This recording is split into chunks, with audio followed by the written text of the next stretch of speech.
অধিদপ্তর কুমিল্লা। এই মহতী অনুষ্ঠানের প্রধান অতিথি জেলা খন্দকার মোহাম্মদ মুশফিকুর রহমান, জেলা প্রশাসক ও অভিজ্ঞ জেলা ম্যাজিস্ট্রেট কুমিল্লা।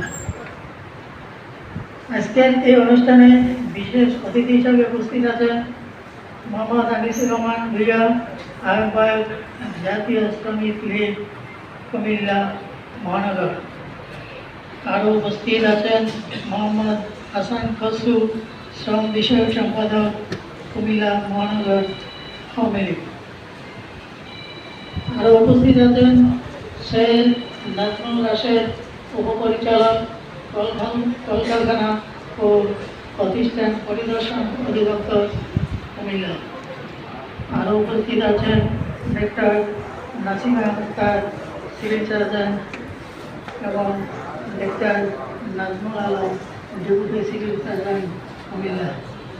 সর্বশেষ অতিথি যিনি এখানে উপস্থিত আছেন আব্দুল মান্নান, বিপিএল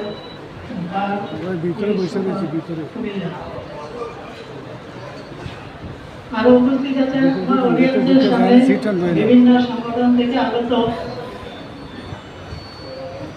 নেতাকর্মী এবং শ্রমিক ভাই বোনেরা। আসসালামু আলাইকুম। ওয়ালাইকুম আসসালাম। বক্তার কথার মধ্যে যদি রস না থাকে, শ্রোতা যেমন বইলে মজা পায় না, ঠিক তেমনি বক্তার দৃষ্টি যদি শ্রোতার দিকে না থাকে, তাহলে শ্রোতাও কিন্তু তার বক্তব্য বইলে মজা পায় না, ঠিক কিনা? তাড়াতাড়ি ধন্যবাদ। কুমিল্লা আঞ্চলিক ভাষায় একটা কথা আছে, খাওয়ানে খাওয়ান বাড়ায়, টাকা টাকা বাড়ায়, কথা বাড়ায়, বক্তা বাড়ায়, সাধনায় সিদ্ধি বাড়ায়। বক্তৃতা দিলে আল্লাহ রহমতে সারাদিন বক্তৃতা দিতে পারবো। আজকে মহান মে দিবস, এখানে বক্তৃতা দেওয়ার সুযোগ নাই। মূল কিছু বিষয় নিয়ে আলোচনা করবো, যেহেতু এখানে আমাদের প্রশাসন এবং ম্যানেজমেন্টের লোকজন উপস্থিত আছেন।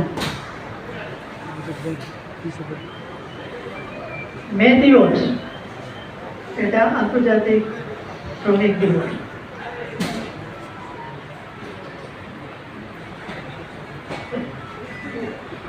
মে দিবসের ইতিহাস বলতে গেলে অনেক বড়, কিছুই বলবো না, এটা শুরু কোথায় এবং শেষ কোথায় এটুকু বলে আমি আমার মূল বক্তব্যে চলে যাব।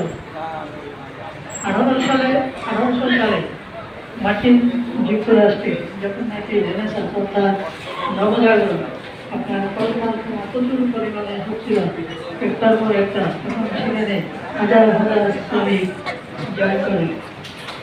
কিন্তু মালিক পক্ষ তাদেরকে শ্রমের খুব ন্যূনতম 18 ঘন্টা, 16 ঘন্টা, 20 ঘন্টা তাদেরকে কাজ করিয়ে নিয়ে